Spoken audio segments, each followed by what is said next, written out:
Hello friends, welcome to सबल star.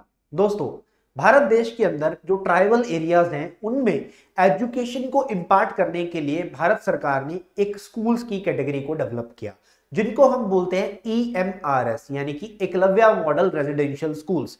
2023-24 का जब यूनियन बजट अनाउंस किया गया था तो तब हमारी वित्त मंत्री निर्मला सीतारमण जी ने बताया था कि इस बार हम इन स्कूल्स के अंदर EMRS स्कूल के अंदर एक बम्पर रिक्रूटमेंट करने वाले हैं। तो लगभग 38,800 वैकेंसीज का अनाउंसमेंट उस वक्त निर्मला सीतारमण जी के द्वारा किया गया था और जिसको लेकर धीरे धीरे नोटिफिकेशन रिलीज किया जा रहा है। जी हां, तो अभी एक नया नोटिफिकेशन हमें देखने को मिल रहा है, that is under the EMRS school, that is TGT vacancies. तो ट्रेन ग्रेजुएट टीचर का नोटिफिकेशन जो है दोस्तों वो आउट हो चुका है EMRS के अंदर, यानी कि एकलव्य मॉडल रेजिडेंशियल स्कूल में TGT का नोटिफिकेशन जो है वो आउट हो चुका है।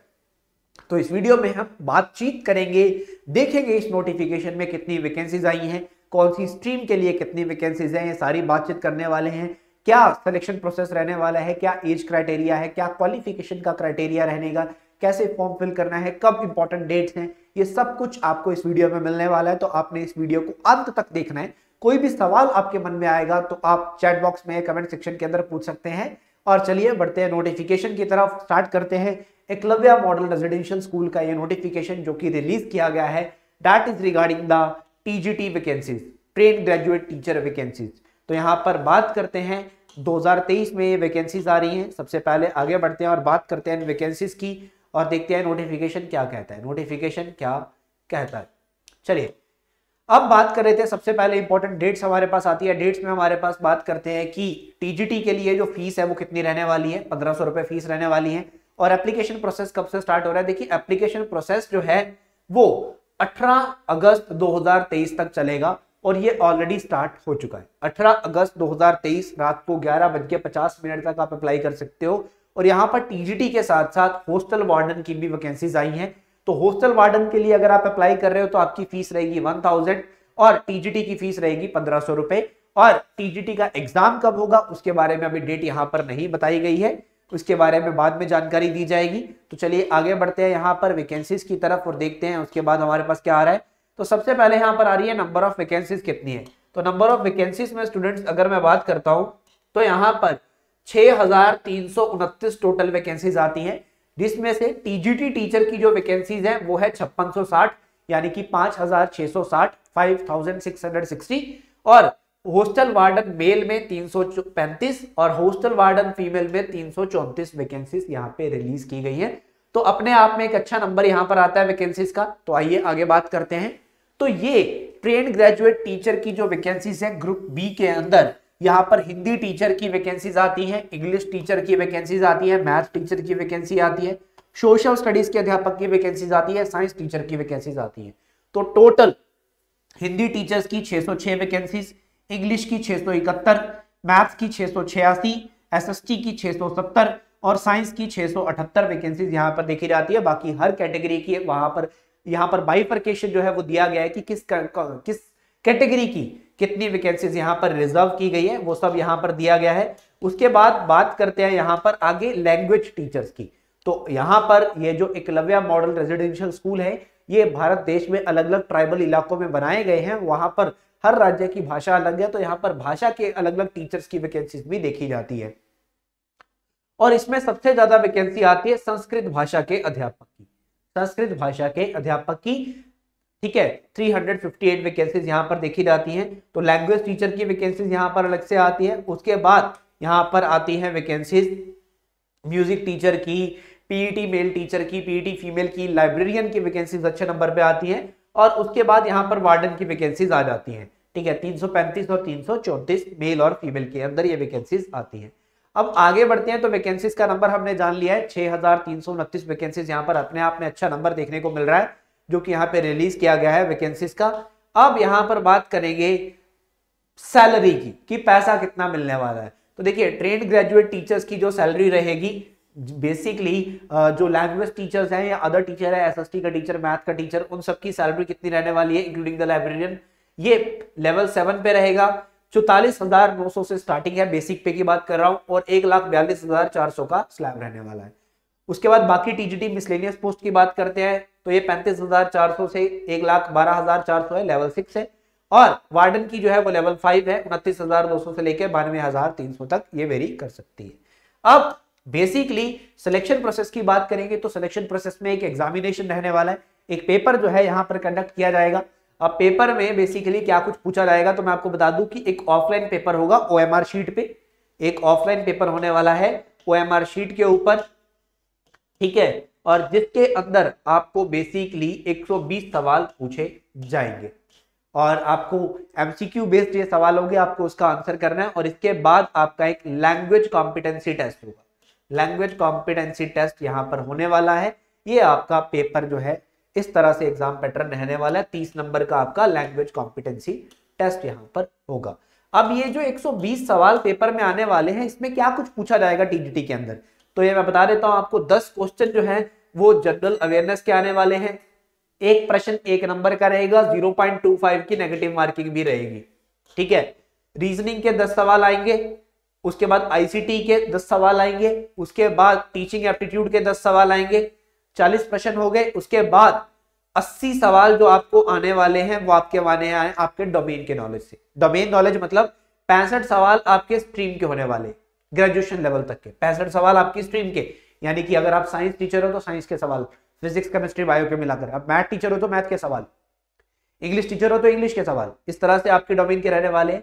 उसके बाद 10 सवाल जो यहाँ पर आपको पूछे जाएंगे वो पूछे जाएंगे एक्टिविटी बेस्ड पेडागोजी या फिर केस स्टडी जैसे क्वेश्चन यहाँ पर आने वाले हैं 10 नंबर के। और 5 नंबर का आपको आएगा नेशनल एजुकेशन पॉलिसी, खेलो इंडिया, फिट इंडिया और अदर प्रोग्राम जो है भारत सरकार के चलते हैं, ठीक है, भारत सरकार के चलते हैं। ये पीईटी वालों के लिए आएगा, सिर्फ पीईटी वालों के लिए, बाकियों के लिए सिर्फ नेशनल एजुकेशन पॉलिसी आने वाली है 5 नंबर की। उसके बाद टोटल ये 120 प्रश्न हो गए, 120 नंबर के हैं। 3 घंटे का समय आपको दिया जाएगा इस एग्जाम को अटेम्प्ट करने के लिए, 3 घंटे मिलने वाले हैं। उसके बाद लैंग्वेज कॉम्पिटेंसी टेस्ट होगा जिसमें जनरल हिंदी, जनरल इंग्लिश और रीजनल लैंग्वेज पूछी जाएगी। रीजनल लैंग्वेज 10 नंबर की यहाँ पर आपको आने वाली है, 10 नंबर या 10 नंबर की हिंदी, 10 की इंग्लिश और 10 की रीजनल लैंग्वेज यहाँ पर रहने वाली है, ठीक है।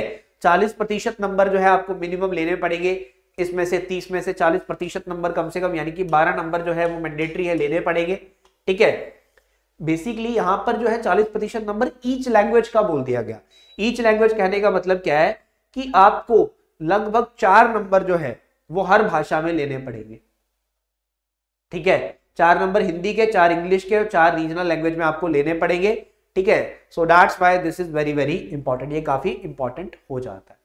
सो ये यहाँ पर हमारा पेपर पैटर्न रहता है। और आप रीजनल लैंग्वेज में कौन कौन सी लैंग्वेज चूज कर सकते हो वो यहाँ पर दिया गया है, बंगाली, डोगरी, इंग्लिश, गैरो, गुजराती, हिंदी, कन्नड़, खासी, मलयालम, मणिपुरी, मराठी, मिजो, नेपाली, ओडिया, संथल, तेलुगु, उर्दू, कुछ भी भाषा आप चूज कर सकते हो, क्लियर।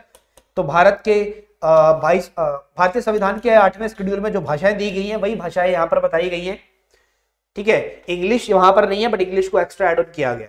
और ये हॉस्टल वार्डन के लिए एग्जाम पैटर्न आ जाता है, हॉस्टल वार्डन के लिए, ठीक है। आगे बढ़ते हैं। मार्किंग स्कीम मैंने आपको बता दी कि प्रत्येक प्रश्न 1 नंबर का है और 0.25 की नेगेटिव मार्किंग भी रहने वाली है। और अगर आपने कोई क्वेश्चन खाली छोड़ दिया उसके कोई नंबर नहीं मिलेंगे, क्लियर। आगे बढ़ते हैं यहाँ पर और बात करते हैं फर्दर सिलेबस की। तो सिलेबस अलग से दिया जाएगा वेबसाइट पर, ठीक है। इसके लिए मैं अलग से एक वीडियो बना दूंगा, आपको सिलेबस बता दूंगा, हर सब्जेक्ट का अलग अलग सिलेबस मैं आपको बता दूंगा, ठीक है, कि क्या क्या रहने वाला है। टीजीटी के लिए अलग अलग सिलेबस, साइंस टीचर के लिए क्या होगा, एसएसटी टीचर के लिए क्या होगा, यहाँ पर ये आपका पेपर का प्रोसेस दे दिया गया। अब एज लिमिट की बात करते हैं और क्वालिफिकेशन की बात करते हैं। हाँ जी, इंग्लिश टीचर हो, हिंदी टीचर हो, थर्ड लैंग्वेज का टीचर हो, मैथमेटिक्स का टीचर हो, साइंस का टीचर हो, सोशल साइंस का टीचर हो, मैक्सिमम एज लिमिट है 35 साल की। मैक्सिमम एज लिमिट है 35 साल की। अगर कोई कैटेगरी है तो रिलैक्सेशन अलग से मिल जाएगा। उसके बाद बात करेंगे यहाँ पर, ठीक है, क्वालिफिकेशन की। अगर तो आपने 4 साल का इंटीग्रेटेड डिग्री कोर्स किया हुआ है regional college of education of NCERT से, ठीक है, तब आप एलिजिबल हो। या फिर अगर आपने बैचलर्स ऑनर्स डिग्री करी हुई है किसी कंसर्न सब्जेक्ट में, तब आप एलिजिबल हो। अगर आपने बैचलर डिग्री करी हुई है किसी रिकॉग्नाइज्ड इंस्टीट्यूट या यूनिवर्सिटी से और 3 साल कंसर्न सब्जेक्ट अपने पढ़े हुए हैं, तब आप एलिजिबल हो, आपने अपने कंसर्न सब्जेक्ट पढ़े हुए हैं। बट आगे कुछ चीजें दे दी गई। हिंदी टीचर के लिए आपने तीनों साल में हिंदी पढ़ा होना मैंडेटरी है। इंग्लिश टीचर के लिए आपने अपनी ग्रेजुएशन के तीनों सालों में इंग्लिश पढ़ा होना जरूरी है। टीजीटी मैथ टीचर के लिए क्या है क्राइटेरिया, ठीक है, वो बच्चे जिन्होंने बैचलर डिग्री मैथमेटिक्स में करी हुई है फिजिक्स के साथ होनी चाहिए, फिजिक्स पढ़ा होना चाहिए साथ में, और एक और सब्जेक्ट होना चाहिए साथ में, केमिस्ट्री, इलेक्ट्रॉनिक्स, कंप्यूटर साइंस या स्टैटिस्टिक्स, ठीक है। अगर किसी यूनिवर्सिटी में सिर्फ 2 सब्जेक्ट ही आप पढ़ सकते थे तो यहां पर आपका क्या होना चाहिए, मैथ और फिजिक्स आपने पढ़ा हुआ होना जरूरी है, ठीक है। मैथ और फिजिक्स आपने पढ़ा होना चाहिए फाइनल ईयर ऑफ एग्जामिनेशन में, और उसके बाद 3 सब्जेक्ट मैथ फिजिक्स तो हो ही गए, उसके बाद केमिस्ट्री, इलेक्ट्रॉनिक्स, कंप्यूटर साइंस या स्टैटिस्टिक्स में से कुछ भी आपने पढ़ा होना चाहिए फर्स्ट या सेकंड ईयर में, फाइनल ईयर में मैथ और फिजिक्स होने चाहिए। उसके बाद तीसरा क्राइटेरिया यहां पर क्या कहता है, या फिर कैंडिडेट्स जिन्होंने यहां पर बीएससी डिग्री करी है ऑनर्स में, जैसे कहते हैं ना बीएससी ऑनर्स मैथ कर लिया, ठीक है, आपको तभी एलिजिबल किया जाएगा अगर आपने फिजिक्स पढ़ी होगी साथ में, और साथ में chemistry, electronics, computer science, statistics में से कोई एक सब्जेक्ट पढ़ा होगा अपनी डिग्री में 2 सालों में से कहीं में भी, ठीक है। और जिन्होंने बीएससी ऑनर्स फिजिक्स में करी है या केमिस्ट्री में करी है, आप मैथ के लिए अप्लाई नहीं कर सकते चाहे आपने मैथ पढ़ा हो, ठीक है। और टीजीटी साइंस के लिए, साइंस टीचर के लिए अब आप अप्लाई करोगे, आपने बॉटनी, जूलॉजी या केमिस्ट्री एंड केमिस्ट्री ये तीनों पढ़ा होना बहुत जरूरी है अपने ग्रेजुएशन में। जिन्होंने बॉटनी, जूलॉजी, केमिस्ट्री पढ़ी है वही एलिजिबल है, ठीक है, वही एलिजिबल है जिन्होंने 3 सालों में ये पढ़ी हुई है, 3 सालों में ये पढ़ी हुई है, ठीक है। एसएसटी के लिए बात करेंगे, सोशल स्टडीज के लिए बात करते हैं, तो यहां पर जिन्होंने हिस्ट्री पढ़ी हुई है, जियोग्राफी, इकोनॉमिक्स या पॉलिटिकल साइंस के साथ, या फिर ज्योग्राफी पढ़ी हुई है, history, economics and political science के साथ आप एलिजिबल हैं, ठीक है। उसी तरह से यहां पर बाकी इनके लिए भी दे दिया गया है। अब जितने भी कैंडिडेट्स हैं यहां पर, ठीक है, सभी के लिए क्या है कि आपका सीटेट क्वालिफाई हुआ होना चाहिए, सेंट्रल टीचर एलिजिबिलिटी टेस्ट आपका क्वालिफाई हुआ होना चाहिए। उसके बाद आपके पास बीएड की डिग्री होनी चाहिए, आपने बीएड किया होना चाहिए। जिन्होंने बीएड की डिग्री करी है ग्रेजुएशन के बाद वो एलिजिबल है, साथ में सीटेट क्वालिफाई होना चाहिए, ठीक है, सीटेट क्वालिफाई होना। जिन्होंने 4 साल का इंटीग्रेटेड कोर्स किया उनके लिए बीटेक की रिक्वायरमेंट नहीं है, ठीक है, ये ध्यान रखिएगा। बाकी के स्टूडेंट हॉस्टल वार्डन वाले और लाइब्रेरियन वाले अपना अपना देख सकते हैं यहाँ पर, जिनके लिए जो यहाँ पर क्राइटेरिया रहने वाला है, ठीक है। अब शेड्यूल कास्ट को, शेड्यूल ट्राइब को 5 साल का रिलैक्सेशन है, अदर बैकवर्ड क्लासेस को 3 साल का है। बाकी अपने अपने अकॉर्डिंगली अपना देख सकते हैं यहाँ पर जिसको क्या रिलैक्सेशन दिया जा रहा है, ठीक है। चलिए आगे बढ़ते हैं, यहाँ पर आप अप्लाई कर सकते हो अपनी स्ट्रीम के अकॉर्डिंगली, जिस भी स्ट्रीम में आपने पढ़ाई की हुई है आप यहाँ पर अप्लाई कीजिए। बहुत ही अच्छी जॉब है यहाँ पर, दैट इज बहुत अच्छी सैलरी यहाँ पर आपको देखने को मिल सकती है। और ये जो ईएमआरएस में कैसी जॉब रहती है, क्या एक्सपीरियंस रहता है, इसके लिए मैं आपके लिए अलग अलग से वीडियो बनाता रहूंगा, ताकि आपको पता लगता रहे कि ईएमआरएस में क्या क्राइटेरिया रहता है, कैसे आपकी पोस्टिंग होती है, किस तरह से आप जॉब करते हो। बट अप्लाई कर लीजिए, अच्छी जॉब होती है, सैलरी अच्छी मिल रही है, और सरकारी अध्यापक आप बन रहे हैं ट्राइबल एरिया में। अगर तो आप किसी ट्राइबल स्टेट में ही रहते हैं, यानी कि आपकी स्टेट में ट्राइब्स हैं, तो आप यहां पर बेटर वे में इसको अप्लाई कर सकते हैं, क्योंकि आपको पता है वहां पर ट्राइब्स किन एरियाज में है, और वहां पर एकलव्य मॉडल रेजिडेंशियल स्कूल आप देख सकते हैं कि आपके आसपास वहां पर कहां पे है, ठीक है। सो इस वे में आप इसको इंडिया में कहीं पे भी आपको रिलोकेट किया जा सकता है जहां पर ईएमआरएस स्कूल होते हैं, रीजनल लैंग्वेज के बिहाफ पे कि उस एरिया की रीजनल लैंग्वेज आपको आती है या नहीं है, उसके बिहाफ पे आपकी पोस्टिंग हो सकती है। तो ये बातें ध्यान रखनी है, बहुत ही महत्वपूर्ण नोटिफिकेशन है, अप्लाई कर लीजिए। कोई भी सवाल आपके मन में आता है तो नीचे दिए गए कमेंट सेक्शन में जरूर पूछिएगा, और एक अच्छी अपॉर्चुनिटी यहां पर आप लोगों को मिल रही है। तो चलिए बहुत बहुत धन्यवाद। कोई भी सवाल हो तो आप पूछ सकते हैं, वीडियो को ज्यादा से ज्यादा शेयर करें और लाइक करें। Thank you so much.